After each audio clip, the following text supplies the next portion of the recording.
everyone. You're listening to Poetry to the Brim. Today I'll be reading the poem Sunday at McDonald's by A.R. Ammons. This one was recommended to me by Daniel, a paying subscriber of the show, who has helped me to improve the show by both giving me suggestions as well as sharing the show with others. This episode is my way of saying thank you to him, in addition to just reading a really awesome poem.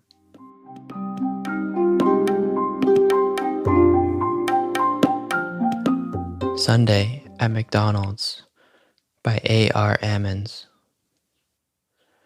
In the bleak land of foreverness, no one lives, but only crushed and buffeted now. Now, now, now, every star glints, perishing while now slides under and away, slippery as light, time vapor. What can butterflies do or clear-eyed babies gumming French fries? Nature is holding them, somehow veering them off into growth holdings, forms brought to peaks of splendor, sharp energies burrowing into each other to set off new progressions through the rustle and mix, rot and slush. Is this the way it is? Sometimes a man will stand up, clear and settled as a bright day, and seem to look through the longest times and roilings to the still, star-bending, fixed ahead.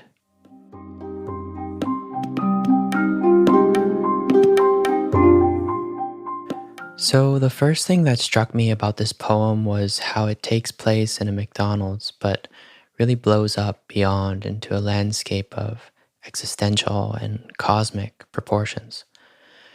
The title alone contains a coupling of a mundane McDonald's with a Sunday, which is often viewed as a day with religious significance. To me, this suggests at the outset an ordinary experience will be transfigured in the poem. The only reference to McDonald's in the poem is really the clear-eyed babies gumming French fries. Yet there's something really delightful about this coupling of the local, mundane McDonald's, where the speaker seems to be located, with the larger questions of time and nature that the poem considers. Right at the start of the poem, the lines are strange and astounding. In the bleak land of foreverness, no one lives. On a cosmic scale, no humans or anybody survives, and it sort of doesn't matter. And that is kind of a sad thing. There is only the eternal now by which we are crushed and buffeted. Now, now, now, now. Every star glints, perishing, while now slides under and away, slippery as light, time vapor. I love how Ammons enacts the buffeting of the now by repeating it 5 times in just 2 lines. This is a great example of form, making the reader feel the content. In just these first 5 lines, we can also already feel the ambivalence of the speaker regarding time and nature. On one hand, there's the curious phrase, bleak land of foreverness, as well as crushed and buffeted. And on the other hand, there's the slipperiness of the present moment with every star glinting and then perishing, as well as the light time vapor.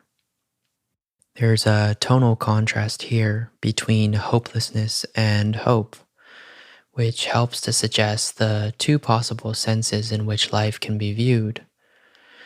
The first sense, viewed through the lens of time, is one that is actually suffocating and seems crushing to the speaker, while the second sense is the one viewed from the eternal now, wherein there's a particular lightness of being.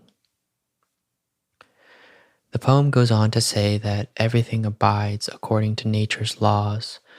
The butterflies and the babies in the McDonald's are helplessly foisted into nature's growth holdings. development and change according to bounds. Yet, quote, sometimes a man will stand up, clear and settled as a bright day, and seem to look through the longest times and roilings to the still, star-bending, fixed ahead, unquote. What Ammons seems to suggest here is that there will be flashes of the pristine, timeless now when the mind is quiet, despite the apparent fixity of nature's laws. In such moments, the now presents itself before our minds can employ concepts such as time to perceive it. I think on a first reading, these lines might suggest that the fixed ahead is something like the inevitable future, according to the common understanding of time. But on further reading, the fixed ahead seems to be the ever-present, eternal now. It is fixed in the sense that there's no destination to reach. The now is always here. And it is ahead of us in the sense that it's ever-present and before us, even on a Sunday in a McDonald's.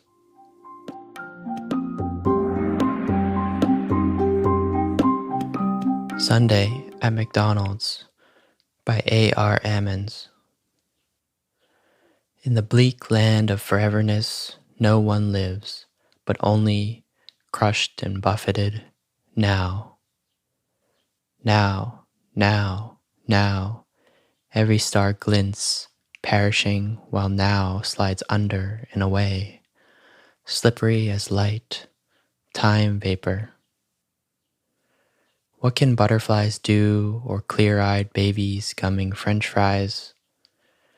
Nature is holding them, somehow veering them off into growth holdings, forms brought to peaks of splendor, sharp energies burrowing into each other to set off new progressions through the rustle and mix, rot and slush. Is this the way it is? Sometimes a man will stand up, clear and settled as a bright day, and seem to look through the longest times and roilings to the still, star-bending, fixed ahead.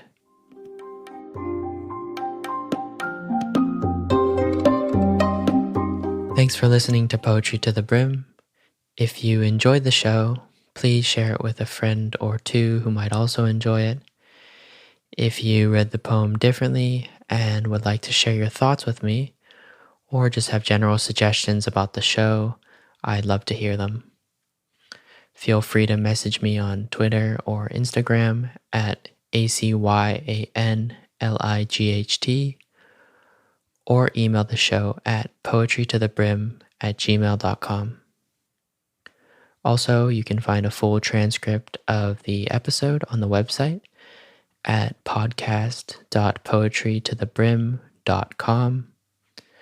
There you can also subscribe to stay up to date by email for when I release a new episode, as well as find ways to support the show. All right, thanks again. Until next time.